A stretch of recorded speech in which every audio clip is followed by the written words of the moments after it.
What's going on, everyone? Keith Niebuhr with Gators Online and Corey Bender, my coworker at Gators Online, to talk some Florida Gators football recruiting. We've got some big scoop today. Some good intel, I guess, would be a better way to describe it. Corey drove over to Daytona Beach this week to meet with a couple elite prospects and guys that are super high on the Florida Gators recruiting board.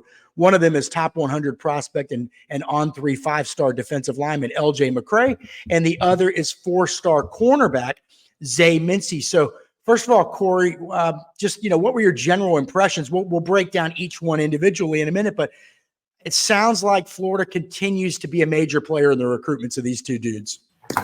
Yeah. So no, talking to both those guys, first off, I want to compliment them on just being the kids they are too, because it's not often when you see like highly rated kids, 5 stars, high 4 stars, that especially this late in the process to handle recruiting can be stressful at times. And first-class kids.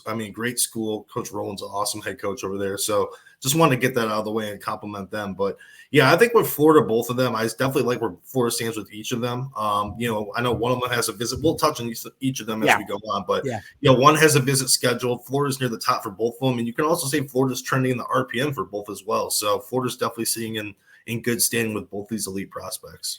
All right, so let's start with LJ McCray. I'm going to try to add this to the to the stage here.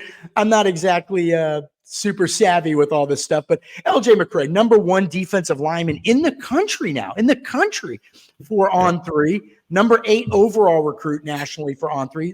Corey's 6'6.5", 265 pounds. They don't have his statistics on Max Preps updated through 5 games, but through 3 games, he had something like 24 tackles, 12 tackles for loss, 7 sacks, a blocked field goal. I went and saw him play in the preseason game. He did nothing for a quarter and then absolutely took complete control single-handedly of the game himself in the second and third quarters. He's a special talent. And, look, what more can you say about the guy? He visited Florida a couple weeks ago for the Tennessee game. He's been to Florida multiple times. He officially visited the Gators in June, made a return trip to Florida in late July when it looked like he was going to visit Georgia and only Georgia that final week before the dead period began. So Florida continues to get him on campus, continues to make a good impression. And like he said to me after the game, the Tennessee game, hey, look, they're doing everything they said they were going to do.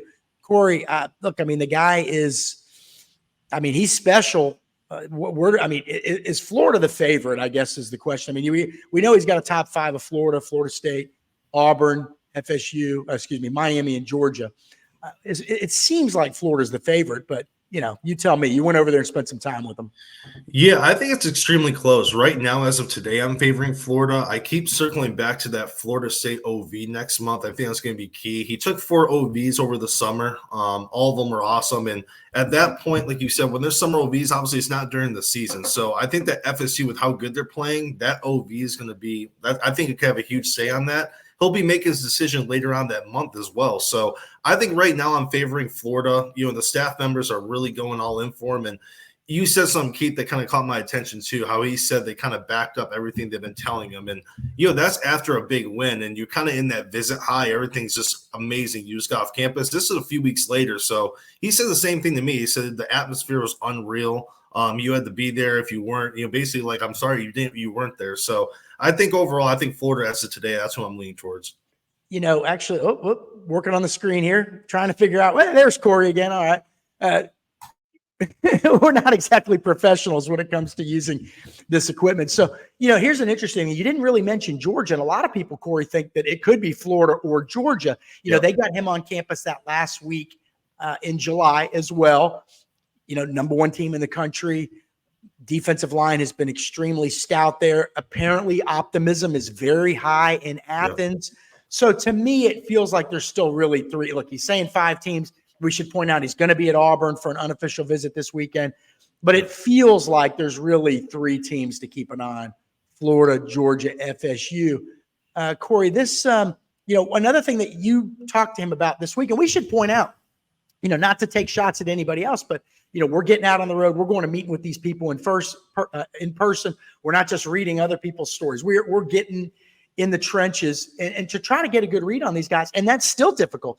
LJ McCray is not only a high-level athlete, he's a professional when it comes to interviews too. Extremely intelligent kid. So he's got that piece of clay. Look at the photo. I mean, the guy's 6'6" and a half, 265, high motor. He's got all the athleticism you're looking for, and he's got the high IQ on and off the field. And Corey, I asked him this summer, and I see that you kind of touched on this with him this week as well. Hey, Florida is in rebuild mode. Everybody knows that. Georgia's kind of already where you want to be. And he told me, he said, look, at my school, I was part of a rebuild project, and I liked it. They were 5-5 his sophomore year, and this year I believe they're 5-0. And one of a team that potentially could go deep into the state playoffs. So he's okay with being part of a rebuild. Absolutely. Yeah, I thought that was very interesting considering where Georgia sits right now. FSU, obviously, you can almost put them in the same category because they've struggled in recent years. But when I walked away from that, I definitely was pretty intrigued at kind of what he was saying about that. And, the other part, too, that he said, too, was Austin Armstrong. He speaks to Billy Napier, Coach Chaos, Coach Mike Pearson. He basically hears from everyone in Gainesville, and understandably so. But he said, Coach Armstrong's super smart guy. You can tell when you talk to LJ, he's super in-depth when it comes to breaking down these schools, especially when it comes to on-field schemes and where he would fit in. And Florida's telling him right now, hey, you're 6'6", 275 pounds. We got to see how you're going to grow, man. You're a big kid already. So they're telling him, hey, we can play you all along the defensive front, and that's something that intrigues to him as well. But I think going back to like what you said, Keith, looking at the state of the programs, we know where Georgia is. Florida State's kind of that same mode. So that's definitely something I think that obviously helps Florida out, over the long term. And he said Billy Napier, Mario Cristobal, and Kirby Smart are the three head coaches he speaks with the most as well. I think Miami's probably fourth on this list. I think maybe Auburn 5. We'll see how that trip to the Plains goes this weekend. But yeah, Florida State, Georgia, and Florida are the three I'm focused on. Well, and here's another thing that we need to remind everybody of. He's got that official visit, as you said, to FSU the weekend of October 7th. His birthday is October 18th. He'd like to have a commitment sometime soon after that. It could be that day. It could be, within a week or two after that. So we're getting to crunch time here. And he mentioned to you, Corey, he said he didn't rule out another trip to Gainesville this season. Florida's only got 3 home games left. One of them is next weekend. He won't be there because that Florida plays Vanderbilt. He'll be at FSU that weekend. Then they play November 4th at home against Arkansas. That's about the time when he either is about to commit or could have already committed. And then they play host to FSU later in the season. So something to watch there. Next up, another guy we both like, Zay Mincey, top 100 national recruit, listed as a safety. I know people keep writing and saying on shows that he's a safety. He's not a safety to Florida. He's a cornerback. That's where the Gators are recruiting him. He's going to play cornerback should he pick the Gators. 4 teams really involved: Florida, Florida State, Alabama, and Miami. Florida State probably on the outside looking in as of right now. Alabama's got a bunch of DBs committed, although he could officially visit there this fall. A lot of people, Corey, tend to think that this could be a Florida-Miami battle, but I never rule out Alabama in these situations. But what's the latest from where you sit? Again, you went and met with them this week. What do you think? I think Florida still sits in a very good spot. I put in a prediction for him at the start of the year. I still feel good about that prediction. He will be coming back to Gainesville on November 4th for the Arkansas game. And going back to LJ McCray, too, that's a date, usually they visit on the same days. OV, that didn't work out over the summer because of their schedules, but unofficials, they usually travel together. So that's a date we're kind of circling for LJ McCray, too. But, yeah, I think with Zay Mincey, right now I like Florida over Miami slightly. I know over the summer, he went to Miami instead of Florida in late July, and that was kind of a stinger at the time. But, he came back for the Tennessee game, raved about it. And he said the environment, the game day environment especially, is what highlights his interest in Florida. So I think Florida couldn't have hosted those 2 kids at a perfect time. A big top 15 victory. You and I were both there. The campus was buzzing. Yeah. So I think that was very key. And he's not going to announce till January. So we have a lot of time left. There could probably be a little bit back and forth down the home stretch, especially when in-home visits start. But, yeah, I think those 2 are positioned best. Probably, Alabama did get an OV. They set an OV with him. He didn't know when I spoke with him what the date or the game was offhand. So I've always viewed Alabama as that dark horse number 3 school. So we'll see what happens whenever he does get back to Tuscaloosa. Well, and we should point out there's a lot of irons in the fire here at the cornerback position for Florida. A couple things also. You said that, hey, he's not going to announce till January. I think the game is January 6th, what formerly known as the Army All-American Bowl. But he may tell. He's always said, hey, I'm going to tell the school I'm going to well before then. So if Florida keeps recruiting other guys hard deep into November, December, we may already have our answer where he's going. You know, if they're That's a great, backing off that's a great guys, point. we may know. So we'll see.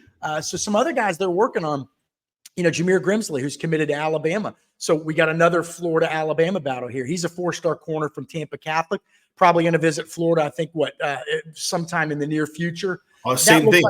Same thing. Arkansas game. That game's going to shape up to a pretty nice recruiting weekend. Yeah, a lot of kids want to go because Florida's going to wear the black jerseys. The blackout game, that's going to be exciting. Also, some kids are. Speaking of Florida, Georgia, we've heard from multiple recruits that they plan on going to that game as well up in Jacksonville to watch the Gators play. But another cornerback we're tracking closely, 5-star FSU commit, and that's Charles Lester out of Venice, Florida.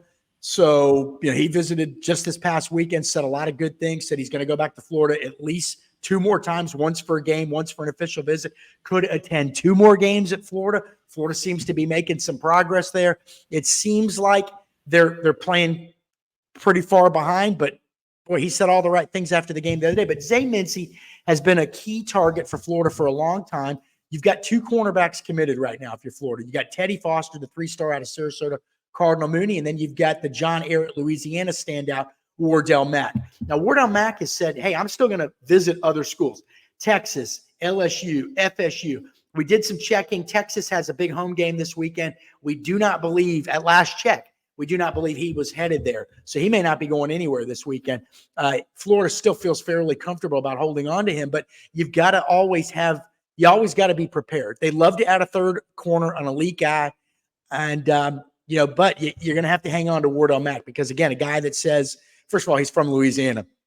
So you always got to be leery of LSU there. But a guy that says he's going to keep taking visits to other schools, you've got to pay special attention to if you're a staff. And I know Florida's doing just that. But Zay Mincey, an exciting prospect. And Corey, you said that they're going to probably get him back on campus again here in the near future.